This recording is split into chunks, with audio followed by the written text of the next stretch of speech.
ക്രിസ്തുവിൻ്റെ സമാധാനം നിങ്ങളോടുകൂടി ഉണ്ടായിരിക്കട്ടെ. വചനകിരണത്തിലേക്ക് ഏവർക്കും സ്വാഗതം. ആദ്യ പുസ്തകത്തിലെ ആദ്യ താളുകളിൽ കാണുന്ന ആദാമിൻ്റെ വംശാവലിയിലെ പ്രധാനിയായിരുന്നു ഹാനോക്ക്.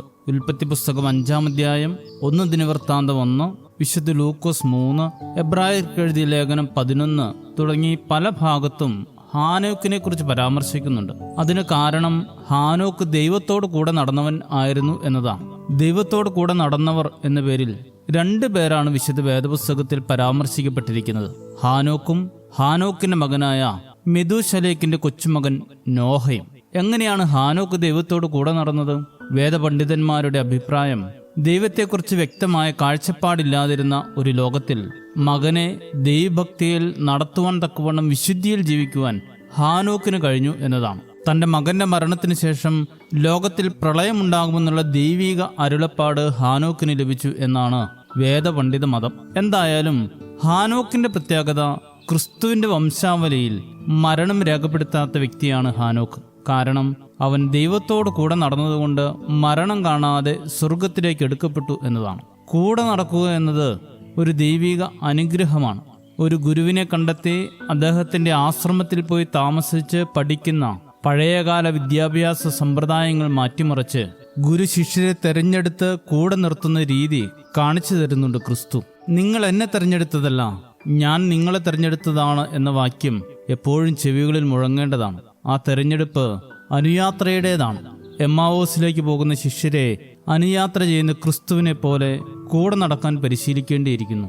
ക്രിസ്തുവിനോട് കൂടെ നടക്കണം.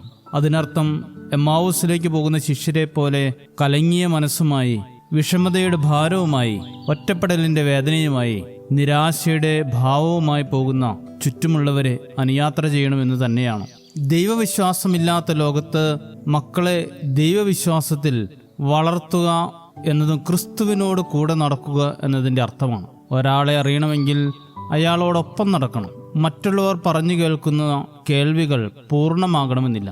ക്രിസ്തുവിനോട് കൂടെ നടന്നാൽ മാത്രമേ ദൈവത്തെ അറിയുവാൻ കഴിയൂ. ലക്ഷ്യവും വഴിയും ദിശയുമെല്ലാം നേരത്തെ തന്നെ വെളിപ്പെട്ട് കിട്ടിയ ഒരു യാത്രയിലാണ് നാം. വഴി തെറ്റാതിരിക്കാൻ, ദിശ മാറാതിരിക്കാൻ ക്രിസ്തുവിനെ അനുയാത്ര ചെയ്യേണ്ടിയിരിക്കുന്നു. മുന്നോട്ടുള്ള യാത്രയിൽ കൂടെയുള്ള ക്രിസ്തുവിന്റെ സാന്നിധ്യം തിരിച്ചറിഞ്ഞ് ക്രിസ്തുവിനോട് കൂടെ നടക്കുവാനിടയാകട്ടെ. ശുഭദിനം നേരുന്നു.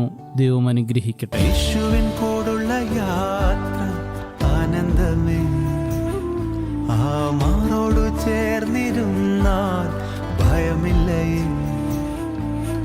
യേശുവിൻ കൂടെയുള്ള യാത്ര ആനന്ദമേ, ആ മാറോട് ചേർന്നിരുന്നാൽ ഭയമില്ലേ.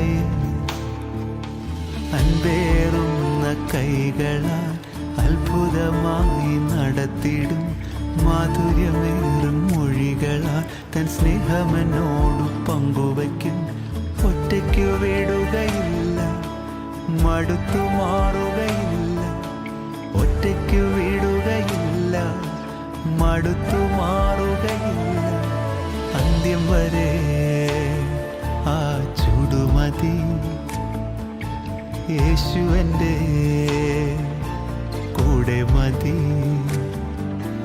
അന്ത്യം വരെ ആ ചൂടുമതി. യേശു എൻ്റെ